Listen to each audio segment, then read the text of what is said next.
Hello price Lord, எப்படி இருக்கீங்க? சந்தோஷமா இருப்பீங்கன்னு விசுவாசிக்கிறேன். இந்த நாளிலும் ஆண்டவரை விடாமல் பற்றி கொண்டவர்களுடைய வாழ்க்கையில் என்னென்ன மாற்றங்கள் நடந்தது என்பதை குறித்து பார்த்து கொண்டிருக்கிறோம். இதற்கு ஆதாரமாய் ஒரு வசனத்துக்கு நேராக போகலாம். 2 ராஜாக்கள் 4ஆம் அதிகாரத்தின் 30ஆம் வசனம். பிள்ளையின் தாயோ, நான் உம்மை விடுகிறதில்லை என்று கர்த்தரின் ஜீவனையும் உம்முடைய ஜீவனையும் கொண்டு சொல்லுகிறேன் என்றாள். அப்பொழுது அவன் எழுந்திருந்து அவள் பின்னே போனான்.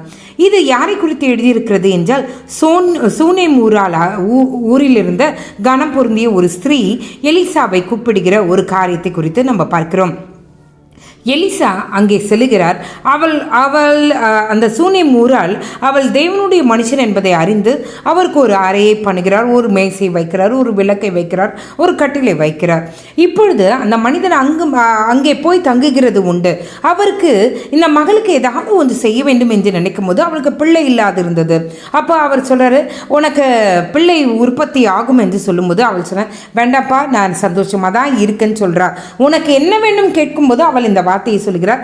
ஆனால் ஏற்ற உற்பத்தி காலத்திலே அவளுக்கு ஒரு பிள்ளை பிறந்தது. அந்த பிள்ளை மரித்து போனது. மரித்து போன உடனே அவள் என்ன பண்ணுகிறாள்னா, அந்த பிள்ளையை கொண்டு போய் தேவ மனுஷன் தங்குகிற அந்த கட்டிலின் மேலே அந்த பிள்ளையை கடத்தி விட்டு கதவை பூட்டி அவள் நேராக எலிசாவை பார்க்கிறதற்காக அவள் வருகிறாள். தன்னுடைய கணவனார் இடத்துல கூட சொல்லவே இல்லை. அவள் சொல்றா, நான் போய் தெய்வ மனுஷனை பார்த்துட்டு வரேன்னு சொல்றா. அப்போ அந்த மனிதன் சொல்றாரு, இது அமாவாசையும் கிடையாது, மற்ற நல்ல நாளும் இல்லையேன்னு சொல்லும்போது, இல்லை, நான் அவரை போய் பார்க்க வேண்டும் என்று அவள் கடந்து வருகிற காரியத்தை பார்க்க முடியும். அவள் வருகிறதை பார்த்த உடனே எலிசா அவளிடத்துல கேயாசி அனுப்புகிறார். சுக செய்தி தானா அப்படின்னு சொல்லி விசாரிக்கும் போது அவள் தன்னுடைய மகன் இறந்து போன ஒரு காரியத்தை அவள் உரைக்கும் போது எலிசா கேயாசியை பார்த்து சொல்கிறார், என்னுடைய தடியை எடுத்துக்கிட்டு என்னுடைய கட்சியை எடுத்துக்கிட்டு நீ முன்னாடி நட, யார் இடத்துலையும் பேசாத அப்படின்னு சொல்லிட்டு அவள் சொல்லும்போது அவள் சொல்கிறார், எனக்கு கேயாசி வேண்டாம், எனக்கு நீங்க தான் வரணும்னு சொல்லிட்டு அவள் விடாப்பிடியாய் எலிசாவை அவள் அழைக்கிறாள். உடனே எலிசா கர்த்தரின் இடத்துல மறைத்தார் என்று சொல்லி அதன் பின்பாக அந்த எலிசா செல்லுகிறார். அந்த மரித்த சிறுவனை அவர் உயிர்ப்பிக்கிறதை நீங்க பார்க்க முடியும். இன்றைக்கு நான் சொல்ல விரும்புகிறது என்னன்னா, சூனேம் ஊரால் எலிசாவை நீர் வந்தே ஆக வேண்டும் என்னுடைய இல்லத்திற்கு என்று அவள் விடாப்பிடியாய் கர்த்தரை பிடித்து கொண்டதுனாலே அங்கே மரித்த காரியம் உயிர்ப்பிக்கப்படுகிற ஒரு அனுபவத்தை நீங்க பார்க்க முடியும். இன்றைக்கு கர்த்தர் நம்மை பார்த்து சொல்லுகிறார்.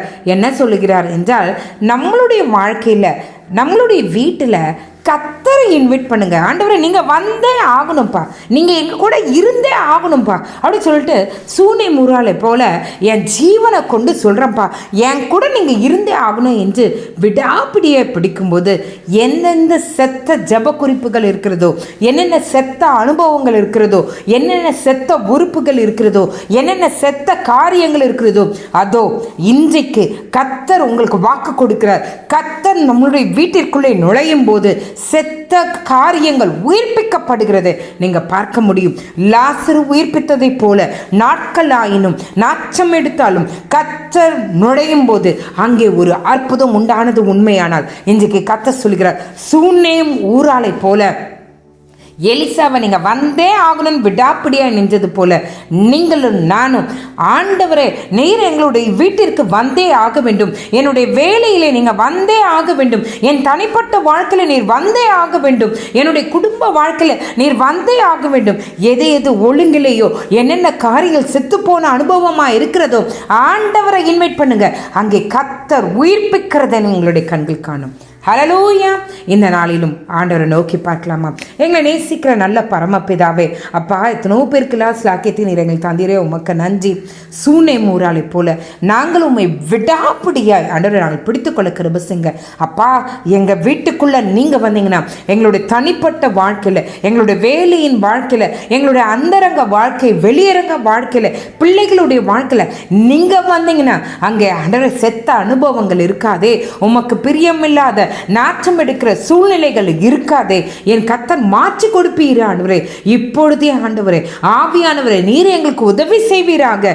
ஆண்டவரே இயேசுவே, நீர் வருவீராக, எங்கள் குடும்பத்திலே வருவீராக, என் பிள்ளையின் வாழ்க்கையில வருவீராக, என் குடும்பத்தின் வாழ்க்கையில நீர் வருவீராக, என் வேலை ஸ்தலத்துல நீர் வருவீராக, என் டிராவலிங்ஸ்ல என் கூட இருப்பீராக. இயேசுவின் நாமத்தினால் அப்பா, நீர் வந்து காரியங்களை மாற்றி கொடுக்க போறீங்களே, உயிர்ப்பிக்கிற அனுபவத்தை கொடுக்க போறீங்களே, அதுக்காக உமக்கு நன்றி அப்பா, நன்றி அப்பா, நன்றி அப்பா. நாங்கள் விசுவாசிக்கிறோம் ஆண்டவரே, செத்த ஜப குறிப்புகள், செத்த காரியங்கள் உயிர்ப்பிக்கப்படுகிறது. அந்த அனுபவத்தை என் கர்த்தர் எங்களுக்கு கொடுக்குறீங்களே, அதுக்காக உமக்கு நன்றி அப்பா. நீர் அப்படியே செய்தபடியால் உமக்கு நன்றி அப்பா.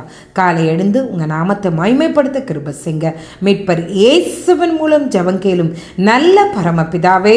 ஆமேன், ஆமேன், ஆமேன். God bless you.